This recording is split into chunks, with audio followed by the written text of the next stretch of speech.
Muy bien, comenzamos. Dice, ¿cuál es el contexto de esta corriente literaria? Primero, tenemos que ver que esta corriente comienza a aparecer, ¿por qué? Porque se ha creado la imprenta por Gutenberg. ¿Te acuerdas tú, Jefferson, para qué servía la imprenta? ¿O para qué sirve la imprenta? Para escribir sobre un tema. Muy bien, sí es cierto, traspasa todos tus pensamientos a una impresión, ¿correcto? A un escrito. Entonces, ¿qué es lo que quiere decir con esto? Que con la creación de la imprenta van a aparecer los libros que no existían antes de la imprenta.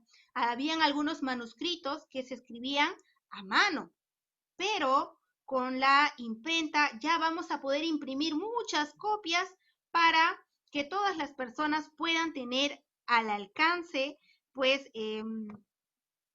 cada uno de los libros, cada una de las creaciones, cosa que no se podía tener antes. Aquí tienes un dibujo de la imprenta, cómo es que era antiguamente, obviamente era una máquina que recién se creaba, por lo tanto tenía algunas deficiencias, pero pues ayudó bastante a que las personas que creaban obras, ya sean artísticas o obras en cuanto a creación de escritura, pues se pueda reproducir y pueda llegar hacia las demás personas.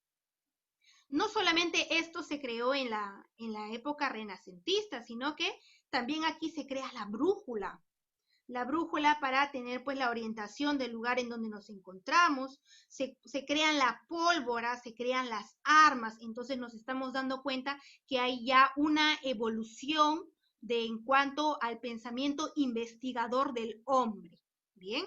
Ya se está atreviendo a investigar. ¿Qué más? ¿Cuál es el contexto, Miss? El descubrimiento de América y su posterior invasión en el año 1492. Recuerda que como ya se creó la brújula, las personas están comenzando a investigar, ya comienzan a salir del lugar de donde estaban, porque en la etapa medieval te decían, no puedes hacer navegación muy lejos porque el mar tiene un final y al llegar a ese final, las personas se caen en un abismo en donde hay muchos monstruos. Entonces es imposible la investigación. Ya en esta época se deja de lado eso y se comienza a investigar y es así como Cristóbal Colón llega a América y pues digamos que hay un descubrimiento que este es una palabra teórica porque en realidad yo no lo considero descubrimiento sino invasión. Ya el profesor de historia me imagino te habrá explicado o te explicará más adelante. Vamos a ver aquí el financiamiento de los artistas. ¿A qué se trata esto? Me quiere decir que ahora la corona española se va a atrever a qué? A darle plata a las personas que crean. ¿Por qué? Porque se dan cuenta de que esto entretiene a las personas. Claro, porque hoy en día nos gusta leer un buen libro, ¿verdad? A muchos nos gusta leer libros, ya sea los bestsellers, que digamos que no son obras literarias, pero por lo menos te ingresan a la lectura, ¿no? Eh, a algunos les gusta leer cómics, a otros historietas, entonces todo es válido. Y pues la corona le da este financiamiento a los artistas para que sigan produciendo. Por lo tanto, ¿qué será el Renacimiento? Miss, usted ya me habló en qué contexto histórico estábamos. Ahora vamos a ver que el Renacimiento es un movimiento de renovación cultural y científica. ¿Por qué? Recuerda que anterior a esto, que es la época medieval, no se podía hacer ninguna creación. Y aquellas creaciones que habían, que ya mayormente fueron en la época, casi acabando la Edad Media, muchos fueron llevados al Index, que era un conjunto de libros prohibidos, y las personas que creaban pues eran ahorcadas, asesinadas, quemadas. Entonces todo esto tan trágico, ya pues las personas no querían crear. Muy bien, entonces, volviendo al concepto, es un movimiento de renovación cultural y científico en cuanto a las letras, el arte y la ciencia. Este movimiento surge en Italia, principalmente en Italia, aquí comienza, y se desarrolla en otros países de Europa durante los siglos XV y XVI. Aproximadamente un siglo ha durado este movimiento. Como ya te dije, la palabra renacimiento proviene del francés renaissance. ¿Qué significa esto? Se usa desde el siglo XII con referencia al arte y la civilización, que como ya te dije, toda la población vuelve a renacer. Ya dejamos la época oscura y estamos renaciendo, volviendo a nacer con todos nuestros inventos. ¿Cuáles son las características de esta época? Primero, que surge en Florencia, como ya te dije, en Italia. Luego vamos a ver que se presenta una visión antropocéntrica. Mira, revisa el dibujo de aquí abajo, dice cambio en la mirada del mundo. Recordemos que en la época medieval,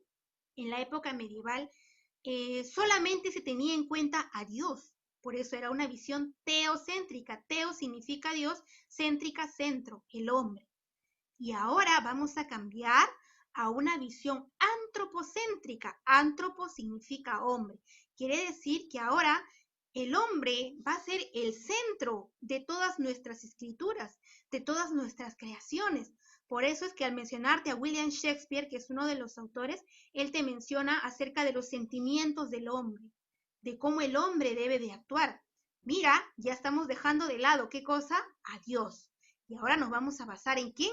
En el hombre. Eso significa lo antropocéntrico. No te olvides por ahí para la práctica de repente. Luego tenemos pues al predominio de la razón. El hombre, como ya te dije, como estamos en la visión antropocéntrica, ahora tomamos en cuenta cómo es que el hombre razona. Bien, y al razonar, pues tiene una visión objetiva de la vida. Ya no ideal, sino objetiva, tal cual sucede. Vamos a ver aquí también que se desarrolla el humanismo. ¿Qué será el humanismo? El humanismo es un movimiento intelectual de aquella época y que se desarrolló más o menos en el siglo XV y viene de la palabra latina que significa homo. ¿Qué quiere decir esto? Quiere decir que va a ser una nueva forma de pensar de los hombres. Se van a basar en su razón, en su capacidad de cultivar todas las ramas de la sabiduría. Por eso es que se crean nuevos libros. Entonces, quiero que veas aquí que antropocéntrico está ligado con razón y a la vez con humanismo, porque los tres tienen que ver con quién, con el hombre, ¿correcto? En cuanto al hombre, cómo desarrolla sus sentimientos, sus pasiones, su camino por la vida, los pleitos que lleva el hombre, pero todo en cuanto al hombre. Pero en algunas obras todavía se va a revalorar lo greco-latino. Recuerda que lo greco-latino me refiero a la época antigua y sus características, ¿bien? Cuando digo lo greco-latino, mayormente es en cuanto al teatro. En el teatro, recordemos que el teatro nace en la época antigua, en la época de Grecia, por eso dice greco. Latino significa Roma y greco, Grecia. Ahí nace el teatro y aquí se va a revalorar aquí al teatro. Bien, veamos aquí a los representantes. Tenemos a Garcilaso de la Vega con sus églogas, que son églogas románticas, como Salicio Inamoroso, que habla de los amoríos pastoriles de las personas, ¿no? Ya estamos entrando ya un poquito a eso del amor, de esas cositas. Vemos a Ludovico Ariosto con Orlando el Furioso. Tenemos aquí a Orlando el Furioso, su obra. Todavía vemos algunos rezagos de la época de los caballeros, los caballos, las armaduras. Todavía se observa un poquito de ese rezago. Tenemos a Tomás Moro con Utopía, que todavía es una obra que habla, mejor dicho, filosófica, que te cuestiona en cuanto a la existencia de Dios o no. Recordemos que ya estamos dejando de lado lo medieval y tenemos a Francois Rabelais con Gargantúa y Pantagruel, que también son, digamos que, versos amorosos. Ahora, principalmente nosotros vamos a hablar de William Shakespeare, el famoso Cisne de Avon. Muchos de ustedes recordarán a William Shakespeare, ¿verdad? Jefferson, ¿tú alguna vez has escuchado hablar sobre William Shakespeare? Sí. Sí, ¿verdad? ¿Con qué obra lo escuchaste, Jefferson?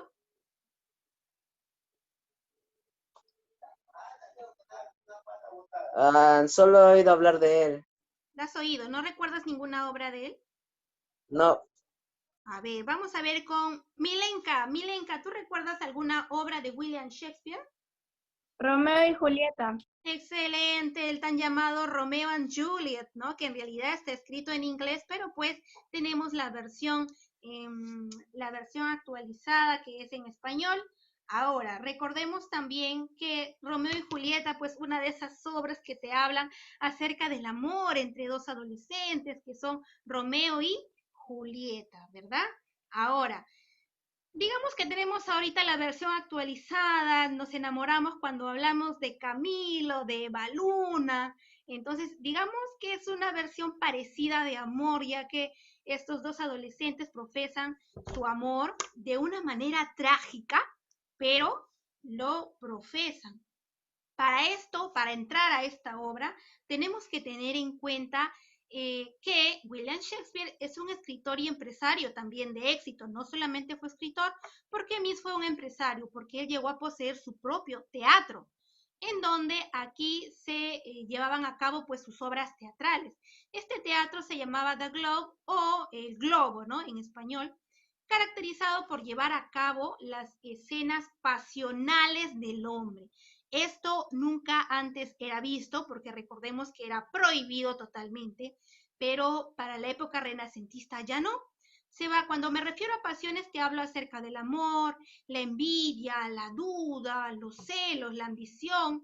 Todas estas son pasiones del hombre, que pues en la época medieval estaba totalmente prohibido, porque eras un satánico, hereje, totalmente no podías hacer nada de esto, ¿no? Imagínate si hoy día tú a tu edad de adolescente te enamoras de otro adolescente, pues ya imaginemos todos los castigos que te hubieran dado. Habían iglesias en donde te metían y te hacían pasar todo tipo de torturas, ¿no? Entonces, menos mal, hoy en día tú estás en una época actual en la que sabemos que este tipo de sentimientos son naturales de tu época, pero solamente tenemos que saber diferenciarlos de las ilusiones que ya vamos a ver más adelante. Veamos aquí las características de William Shakespeare. Crea personajes arquetipos. ¿Qué quiere decir esto, Miss? Quiere decir que crea personajes, por ejemplo, una pareja de enamorados. Siempre hay un gracioso, ¿no? Y siempre hay alguien que pelea con alguien. Son personajes arquetipos que se van a observar en varias obras, se repite. William Shakespeare carece de originalidad temática. ¿Por qué, Miss? Resulta que era un copión, pues, el muchacho. Le gustaba copiarse de otras obras que él había leído anteriormente y sacaba, obviamente, su versión mejorada, ¿no? En sus obras de él. Pero recordemos que él no tiene la autoría de muchas obras, sino que las ha copiado de otros libros. Luego vemos que William Shakespeare es representante del teatro isabelino. Cuando me habla de esto, me quiere decir a toda la época en la que gobernaba la reina Isabel. Vemos que destacó en el teatro, sobre todo en la especie de tragedia. Milenka, ¿tú te acuerdas qué era la tragedia? No, Maricielo, la que Miss no la escuché la bien. tragedia. ¿Qué era la tragedia? Cuando terminaba en un final En un final que feliz, triste, trágico, triste. trágico, ¿verdad? Cuando morían dos personas, morían dos o más personas o una. Ese era la especie tragedia. Por lo tanto, en las obras de William Shakespeare va a dominar esta especie, la tragedia, en cuanto al teatro. Vemos obras de él como Hamlet, que ahí en cada obra de él siempre hay un tema principal que se refiere a alguna pasión del hombre. Por ejemplo, en Hamlet vemos que se ve la duda de las personas. En Otelo, los celos. El rey Lear, el amor paternal. En Macbeth vamos a ver la ambición. Y en Romeo y Julieta, el amor juvenil. Bien, para hablar de Romeo y Julieta, vamos a ver que esta obra es de género dramático. Tiene especie tragedia. ¿Por qué Miss tendrá especie tragedia? Mira, nos vamos a dar cuenta de lo siguiente, que en esta obra de Romeo y Julieta, de repente algunos de ustedes ya lo han leído. Antes de comenzar, no se olviden que no deben de apagar sus cámaras. He visto que hay personas que no están con las cámaras encendidas. Bien, vamos a ver entonces lo siguiente. Que esta obra comienza con un coro. Y cuando hablamos de coro, vemos que esto se utilizaba en la época antigua, ¿correcto? En la época antigua. Entonces, en el coro comienza así: La obra comienza con el coro, ¿no? Que dice el coro: en la hermosa Verona, donde colocamos nuestra escena, dos familias de igual nobleza, arrastrados por antiguos odios, se entregan a nuevas turbulencias, en las que la sangre patricia mancha las patricias manos de la raza fatal de estos dos enemigos. Vino al mundo con hado funesto una pareja amante, cuya infeliz y lastimosa ruina llevará también a la tumba las disensiones de sus parientes, el terrible episodio de su fatídico amor. ¿Por qué te dice eso? Porque observamos aquí en las diapositivas, tenemos a Romeo y Julieta. Nos vamos a dar cuenta que estos son dos adolescentes que se enamoran. Pero Miss, ¿cómo se enamoran estos adolescentes? Aparentemente es un amor de esos que duran años, que ya no se puede más, que tienen que casarse como sea, que no puedo vivir tú sin mí ni yo sin ti. Entonces nos casamos aparentemente, ¿verdad? Pero pues resulta que no es así. ¿Qué es lo que pasa? Que vamos a ver aquí que hay dos rivalidades, bueno, una rivalidad muy grande entre la familia de los Montesco, que es la familia de Romeo, y la familia de los Capuleto, que es la familia de Julieta. Una rivalidad terrible que se llevaba de años, así como a veces de repente el papá de uno de ustedes se pelea con el vecino, entonces igualito, ahí la rivalidad estaba insistente entre las dos familias. Pero resulta que un día la obra comienza cuando Romeo, le cuenta a su primo Benvolio que él estaba enamorado de una chica linda, hermosa. ¿Será Julieta? No, estaba enamorado de Rosalinda. Llevaba mucho tiempo enamorado de Rosalinda, ya no podía más con ese sentimiento. De manera que su amigo, su primo Benvolio le dice para que vayan a una reunión en donde iba a estar la famosa Rosalinda, ¿no? Así como cuando tú quedas, oye, hazme la taba, pues, y vamos, ¿no? Igualito Benvolio le iba a hacer, digamos, que la taba ¿a quién? A Romeo, para que se encuentre ¿con quién? Con Rosalinda. Así comienza la obra. Ahora, vamos a ver aquí que en esa reunión a la que asiste Romeo con su primo Benvolio, porque se encuentran a Rosalina, pero cuando Romeo intenta hablar con Rosalina, Rosalina no le hace caso, le dice, ¿sabes qué, Romeo? Lo que pasa es que te veo un chico sin aspiraciones, tienes mucha C en tus exámenes, sacas puro 0,0, y a mí no me conviene, le dice, pues no, entonces no quiero estar contigo, le dice a Rosalina, lo rechaza rotundamente. Pero cuando Romeo se encuentra en esa tristeza de su corazón, sus ojos se deslumbran al ver a otra muchachita tan o más guapa que Rosalina. ¿Quién era esta muchachita? Era Julieta, ¿sí? Entonces, al encontrarse a Julieta, él se le acerca, le invita para un baile. Recordemos que esta reunión pues eran de enmascarados y curiosamente porque Romeo queda vislumbrado con Julieta, pero a pesar de que tenían unas pequeñas máscaras de ella, él se enamora de ella. Vamos a ver aquí que él le saca un baile a Julieta, están bailando muy pegaditos los dos, muy felices los dos, y entonces vamos a ver aquí que ellos quedan muy contentos el uno con el otro. Esa misma noche, en la fiesta, de tanto hablar, Julieta se da cuenta que a Romeo no le gustan los juegos digamos que hoy en día, ¿no? Lo voy contextualizando yo, porque hay algunas chicas que no les gusta que sus enamorados jueguen Dota, Free Fire, qué sé yo, lo ven, digamos que algo extraño. Entonces, Julieta como que se da cuenta que Romeo no tiene esos gustos de niño, entonces ella decide conversar con él terminando la fiesta. Entonces, estos jóvenes amantes se encuentran en el jardín de los Capuleto. Bien, mira, esa misma noche y en el jardín, después de una conversación apasionada, prometen casarse. Increíble, pero cierto. Se conocieron esa noche, se profesaron amor, salieron al jardín, se dieron su beso y decidieron casarse. Esa noche. Entonces, de manera que como ellos han decidido casarse, Julieta le dice, ¿no? Ahí llega un texto que dice, 2 palabras, querido Romeo, y me despido de veras.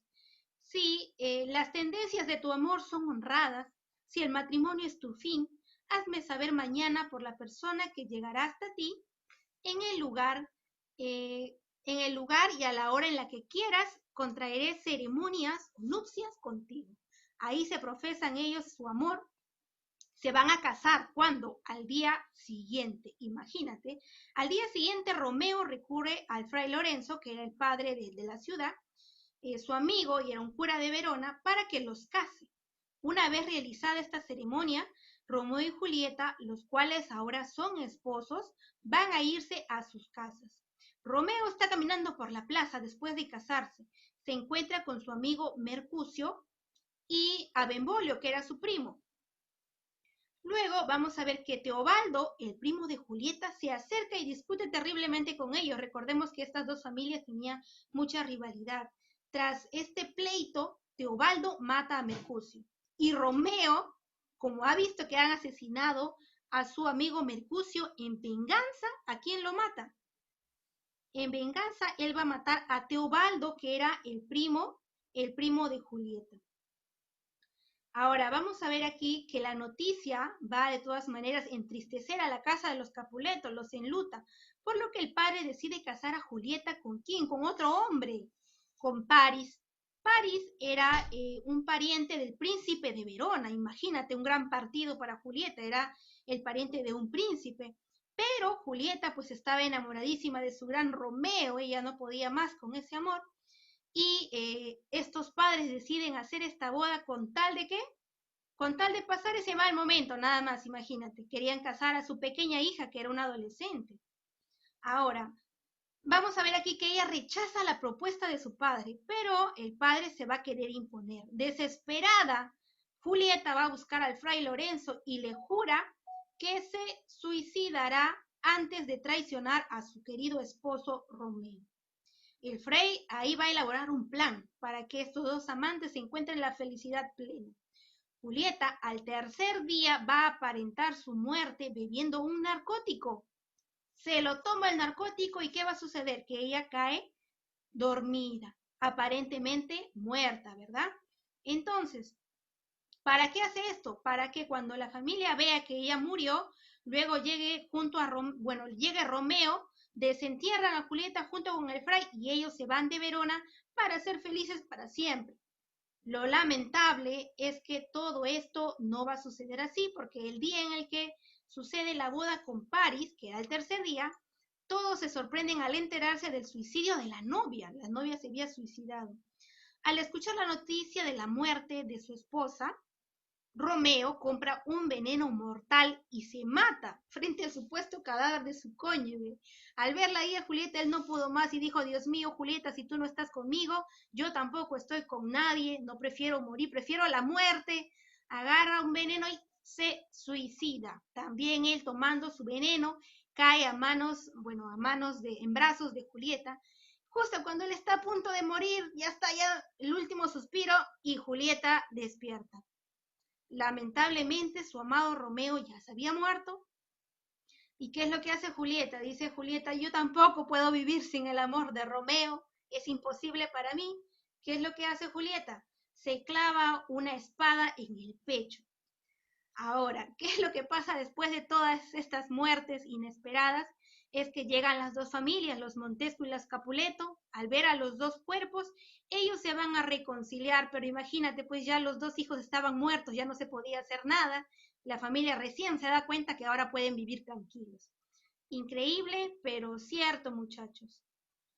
Entonces, así acaba esta obra de amor entre nuestros amigos Romeo y Julieta, que los hemos visto en varias versiones, como en El Chavo del Ocho, los hemos visto como Julio y Rumieta, lo hemos visto en películas, versiones actuales, nada como leer el libro de todas maneras, pero pues ya nos damos cuenta que en la época renacentista se habla acerca de estas pasiones. Dato curioso, Romeo y Julieta eran dos adolescentes de 15 y 13 años.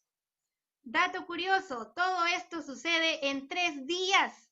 Un día se enamoraron, al día siguiente se casaron y el tercer día murieron. Curiosamente, ¿no? Y otro dato, pues como te había dicho, no es una obra de William Shakespeare, sino que él se copia de otro pequeño cuentito llamado Dos amantes que murieron, el uno de veneno y el otro de tristeza.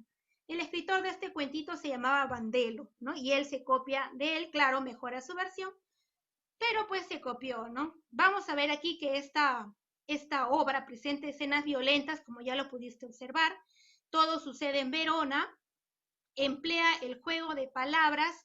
¿Por qué dice esto, Miss? Porque están constantemente interactuando tanto Romeo como Julieta. Y las palabras tienen un papel importante, ya que como ahora, ¿no? Si encuentras a un chico, como le dicen ustedes, floreros, te encandilan, ¿verdad?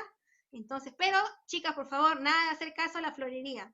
Si el chico quiere algo contigo, por favor, que saque 20, que traiga diploma, bien vestido, bien aseado, por favor, ¿ya? Entonces, luego vamos a ver que se rechazan las unidades clásicas: tiempo, lugar y acción. Antiguamente se decía que era importante el tiempo, el lugar y la acción. Aquí se va a romper con esto porque, como ya te dije, sucede en 3 días, no se respetó el tiempo. Y vamos a ver el tema principal, es el amor juvenil. Miss, hay temas secundarios, ¿sí? Hay temas secundarios, como la prohibición de los padres, ¿no? Ese es uno de los temas secundarios. La rivalidad entre ellos también será un tema secundario. Ahora, ya para culminar nuestra clase, tenemos solamente 3 minutos. Tenemos la tarea sencilla: realiza un resumen de la obra, y segundo, realiza un gráfico acerca del tema. Pequeña práctica, no te preocupes, solamente copia la pregunta y tendrás 8 minutos para enviarme la respuesta. 8, apenas acabe. Lo principal, copia la pregunta inmediatamente en este momento. Número 1, ¿qué significa el antropocentrismo? Sencillo, ¿verdad? Lo hemos mencionado. Y número 2, ¿cuáles fueron los inventos que hicieron posible el Renacimiento? Rapidísimo, copias la pregunta. Si por ahí se nos cierra el sistema, no te olvides que tienes, 5 minutos ya, chicos, 5 minutos para enviarme las respuestas vía WhatsApp. No tiene WhatsApp, Xiomara. Ahora, Xiomara, ¿cómo haremos? ¿Cómo haremos?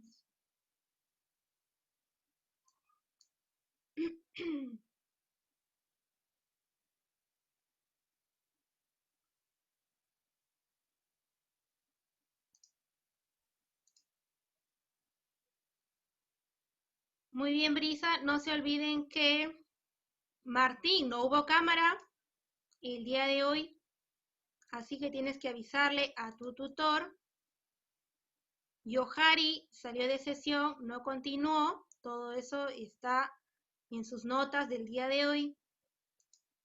No te olvides, Martín, de avisar al profesor Alfredo porque no hubo cámara el día de hoy, para poder tomarlo en cuenta y hacer válida tu práctica. Jefferson, muy bien, atento en toda la clase. Milenka, de la misma forma. Mi estimada Brisa también está por acá. Como siempre, Maricielo, excelentes tareas. No se olviden, chicos, de las exposiciones. Ya les di las pautas. Ya saben qué días tienen que presentarlo. ¿Alguna duda antes que nos cierre el sistema? Tenemos 1:19. Miss, pero yo no entré. ¿Me puede repetir las pausas que hicieron? Las pautas, a ver, voy a tratar de Ajá. repetirte en cuanto dure mi minuto. Primero, uniformada correctamente. Segundo, aseo. Tercero, material de exposición, ya sea tecnológico, diapositivas, material reciclado, lo que gustes utilizar, pero siempre tiene que haber un material de exposición. Número 4, nitidez y dominio del tema. Cuando me refiero a nitidez, es que tienes que explicar o hablar de manera nítida con tus palabras.